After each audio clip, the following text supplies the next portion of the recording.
Welcome back to the 17 News at Noon podcast, where we share your news on your schedule.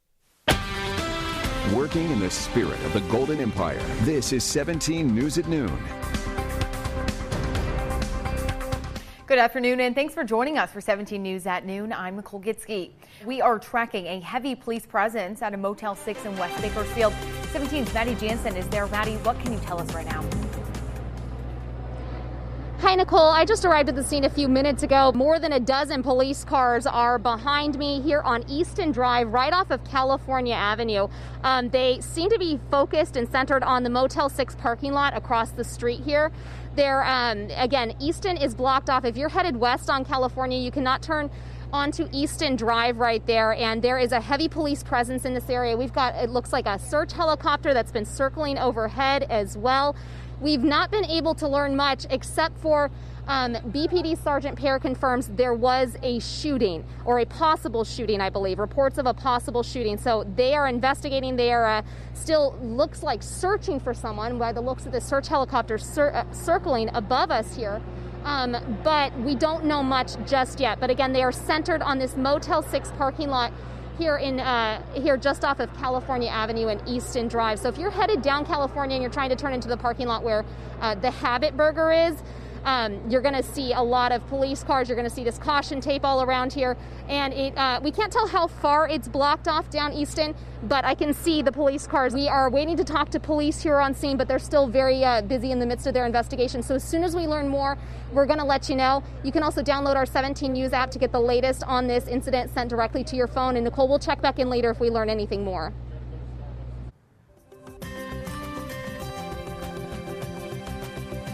All right, thanks so much for that, Maddie. Well, now to a grim number we have reached. Kern County total deaths has now surpassed 300. Kern County Public Health reports another 10 deaths linked to COVID-19. That's along with 69 new cases. Right now, there are nearly 13,000 people isolated in their homes because of the virus. There's another 3,100 people presumed to have recovered, and 159 people are hospitalized with COVID-19, a number we haven't seen that low since late June. And new this afternoon, Kern County Administrative Officer Ryan Alsop is using very strong language to call out Governor Gavin Newsom over the state's requirements for reopening schools and businesses. During the weekly press briefing this morning, Alsop said Kern's COVID case rate is 7.7 per 100,000 and is inching closer to 7 per 100,000 threshold that would allow Kern to move into the next tier for reopening. However, the Newsom administration announced it is artificially inflating Kern's case rate. The reason? Kern County's total number of tests per day falls below the state average. Alsop expressed his frustration with that move. And Alsop said he intends to work with other counties in the coming weeks to demand the Newsom administration reconsider. 17's Eitan Wallace will have a full report during a special edition of 17 News this evening right after the NFL football game. Well, a man is injured after being shot in central Bakersfield. Now, it happened just after 10 last night on L Street near 2nd in the Oleander area. Police say the man was shot twice and sustained what they called moderate wounds. They have not released any information on the shooter. And this following another shooting just before 9 last night in South Bakersfield. The Kern County Sheriff's Office responded to reports of a shooting in the area of Gastro Avenue and Feliz Drive. They say they found shell casings at the scene, but no victims. But 2 people arrived at Kern Medical with gunshot wounds shortly after the shooting. Deputies say they're expected to survive. Again, no information on the shooter at this time. KCSO says the victims were uncooperative with this investigation. And in your 17 Court Watch, a judge is now considering a motion to reduce charges in the case of a woman accused of dragging a small dog from an electric scooter. Today, a Kern judge said he will consider reducing an animal cruelty charge from a felony to a misdemeanor. Elaine Rosa was arrested in January of last year after witnesses saw her dragging her dog, Zebra, behind the scooter. Judge Michael G. Bush will issue a ruling at a later date. The trial was scheduled for September 21st, but has been pushed to October 26th to give him more time to file a response. Well, Project Roomkey, a proposal to temporarily house our local homeless, was unanimously shut down by the Bakersfield City Council. The idea behind the project was to provide temporary shelter for homeless at high risk of contracting the coronavirus. It would have provided 21 rooms in the Rosedale Inn on Buck Owens Boulevard for 5 months. Anna Levin was a co-chair on the project and says it had support from city officials and was unanimously approved by the zoning board. But fears over safety loomed. The Rosedale Inn is near the Bakersfield Heart Hospital. Dr. Breeze Bombi and other representatives said the shelter would be detrimental to the homeless and to those at the hospital. The hospital says they're looking forward to alternative solutions, but the Roomkey team have yet to decide on their next steps. Also at last night's city council meeting, council members approved a housing authority program to give rental and mortgage assistance to those impacted financially by COVID-19 using state funds. They also approved more than $83,000 in funding to the Greater Bakersfield Chamber of Commerce in support of its Better Bakersfield and Boundless Kern initiative to increase quality of life for Bakersfield residents. Well, happening around town, you can see chalk murals around Oleander, all to promote mental health awareness. Creative Crossings, along with Kern Behavioral Health and Recovery Services, have teamed up to transform parts of Oleander into chalk masterpieces in honor of National Suicide Prevention Month and Recovery Month. Kern BHRS says art can be an outlet for those suffering from addiction or trauma. Now, artists have designed 10 separate chalk murals. A scavenger hunt will take place this Friday through Sunday for families to see the art. For more information on events taking place this month, head to kernbhrs.org.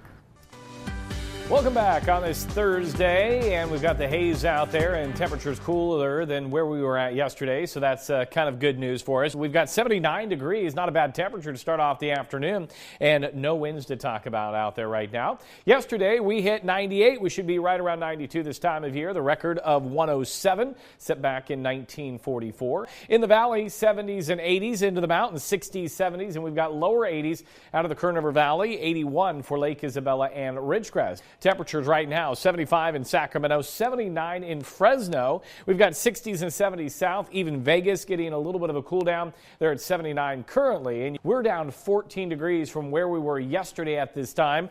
Vegas is up 4 degrees. Yesterday they saw the biggest difference. And as we take a look at the daytime highs today, 91 in Sacramento, 95 in Fresno, 70s and 80s south in Vegas, looking at a pretty good day with the mid-80s. What's causing this? Still tracking that area of low pressure over the Four Corners region right now. That is helping to bring more of a northerly flow in place.